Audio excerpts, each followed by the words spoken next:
ಬಸವಣ್ಣನವರು 12ನೇ ಶತಮಾನದ ಅನುಭವ ಮಂಟಪ ಇವತ್ತಿಗೆ ಸಾಕ್ಷಿಯಾಗಿದೆ.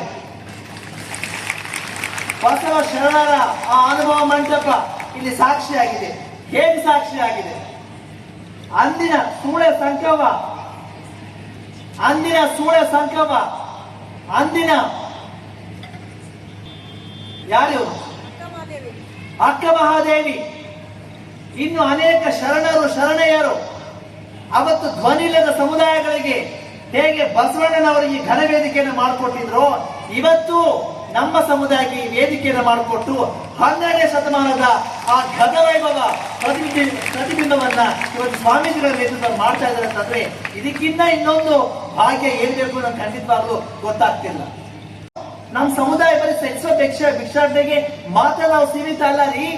ನಾವು ನಿಮ್ಮಗಳ ಮಧ್ಯೆ ಕೂರಕ್ಕೆ ಸವಾಲಿದ್ದೀವಿ. ನಾಳೆ ನಾವು ಕೂಡ ರಾಷ್ಟ್ರಪತಿಗಳಾಗ್ತೀವಿ, ನಾವು ಪ್ರಧಾನಮಂತ್ರಿಗಳಾಗ್ತೀವಿ, ರಾಜ್ಯಗಳ ಮುಖ್ಯಮಂತ್ರಿಗಳಾಗ್ತೀವಿ.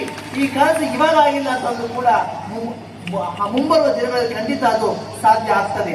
But to lead a life with dignity it needs certain amount of ಮನುಷ್ಯರನ್ನ ಮನುಷ್ಯರಾಗೆ ನಾವು ನೋಡ್ಬೇಕು, ಮೌಲ್ಯಗಳನ್ನು ನಾವು ದೂರ ಇರಬೇಕು, ಸರ್ವ ಜಾತಿ ಸರ್ವ ಧರ್ಮಗಳ ಒಟ್ಟಿಗೆ ಸೇರಬೇಕು.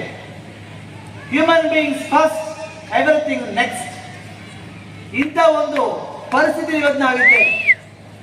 21ನೇ ಶತಮಾನ, ಪ್ರಪಂಚದಾದ್ಯಂತ ಗಂಡಾಳಿಕೆಯ ಸಮಾಜ, ಪಿತೃಪ್ರಧಾನ ವ್ಯವಸ್ಥೆಯ ಸಮಾಜ. ಇದರಲ್ಲಿ ಅನೇಕ ದುರ್ಬಲರು, ಹಿಂದುಳಿದ ವರ್ಗದವರು, ದಲಿತರು, ದಮನಿತರು, ಶೋಷಿತರು, ಇನ್ನು ಅನೇಕ ಸಮುದಾಯಗಳಿಗೆ ಧ್ವನಿಯೇ ಇಲ್ಲದಂತ 21ನೇ ಶತಮಾನದಲ್ಲಿ ಭಾರತ ತನ್ನ ಬಿಂಬಿಕೆ, ನಾವೇನು ಹೇಳ್ತಾ ಇದ್ದೀವಲ್ಲ, ಭಾರತ ಬಿಂಬಿಕೆ ಈ ಪ್ರಪಂಚದಲ್ಲಿ ಮಧ್ಯೆ ನಾವು ಜಂಜಾಟವನ್ನು ನಾವು ನಡೆಸ್ತಾ ಇದ್ದೀವಿ. ಇದರ ಮಧ್ಯೆ ಎಷ್ಟೋ ನಮ್ಮಂತ ಸಮುದಾಯಗಳಿಗೆ ಧ್ವನಿಯೇ ಇಲ್ಲ.